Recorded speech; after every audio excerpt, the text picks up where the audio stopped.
ദേശാടന പക്ഷികളുടെ പറുദീസയായി കടലുണ്ടിയിലേക്ക് 1.5 പതിറ്റാണ്ടിനു ശേഷം VIP ആയി പൈഡ് ആവോസെറ്റ് പറന്നിറങ്ങി. യൂറോപ്പിലെ മിതശീതോഷ്ണ മേഖലകളിൽ കാണുന്ന വെളുപ്പും കറുപ്പും കലർന്ന പൈഡ് ആവോസ്റ്റിനെ 1986 കേരളത്തിൽ ആദ്യമായി കാണുന്നത് കടലുണ്ടിയിലാണ്. 1.5 പതിറ്റാണ്ട് മുമ്പ് 2008 അവസാനമായി എത്തിയത്.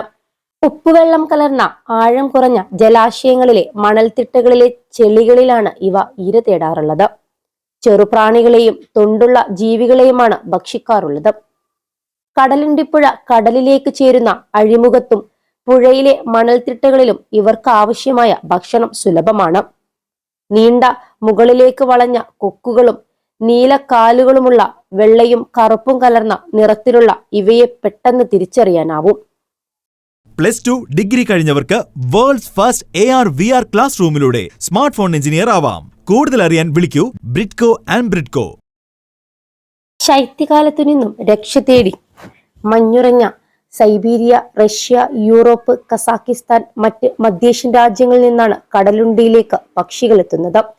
കടലുണ്ടിപ്പുഴ കടലിലേക്ക് ചേരുന്ന അഴിമുഖത്തും വേലിയിറക്ക സമയത്ത് പുഴയിൽ രൂപപ്പെടുന്ന മണൽത്തിട്ടകളിലെ ചെളികളിലും തണ്ടൽ കാടുകളിലും ഇവർക്കാവശ്യമായ ഭക്ഷണം സുലഭമാണ്.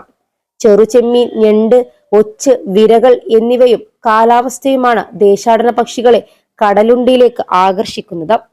അന്റാർട്ടിക്കയിൽ നിന്നുമുള്ള ചാരമണൽക്കോഴി, അലാസ്കയിൽ നിന്നുമുള്ള സ്വർണ്ണമണൽക്കോഴി, റഷ്യ, യൂറോപ്പ്, സൈബീരിയ എന്നിവിടങ്ങളിൽ നിന്നുമുള്ള സൂചിച്ചുണ്ടൻ, കടൽക്കാക്കകൾ, ചെറിയ കടൽക്കാക്കകൾ, ചാരത്തലയന്മാർ, കടൽക്കാക്കകളിലെ മറ്റു രൂപങ്ങൾ, ഹഗ്ലിൻ കടൽക്കാക്കകൾ എന്നിവയും ചെറുമണൽക്കോഴി, പച്ചക്കാലി, ഗ്രേ ഫ്ലോവർ, വാൾക്കൊക്കൻ, റെഡ് നോട്ട് തുടങ്ങിയ പക്ഷികളും ഇത്തവണ വിരുന്നുകാരായി എത്തിയിട്ടുണ്ട്.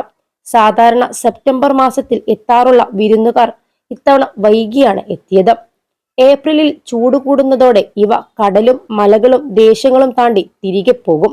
ദേശാടന പക്ഷികളെയും കണ്ടൽക്കാടുകളെയും സംരക്ഷിക്കാൻ 1998 വള്ളിക്കുന്നുകാരനായ ഈ പ്രദീപ് കുമാർ കോഴിക്കോട് DFO ആയിരിക്കെ മുന്നോട്ട് വെച്ച കമ്മ്യൂണിറ്റി റിസർവ് എന്ന ആശയമാണ് ദേശാടന പക്ഷികളുടെ സംരക്ഷണത്തിന് വലിയ ചുവടുവെപ്പായത്.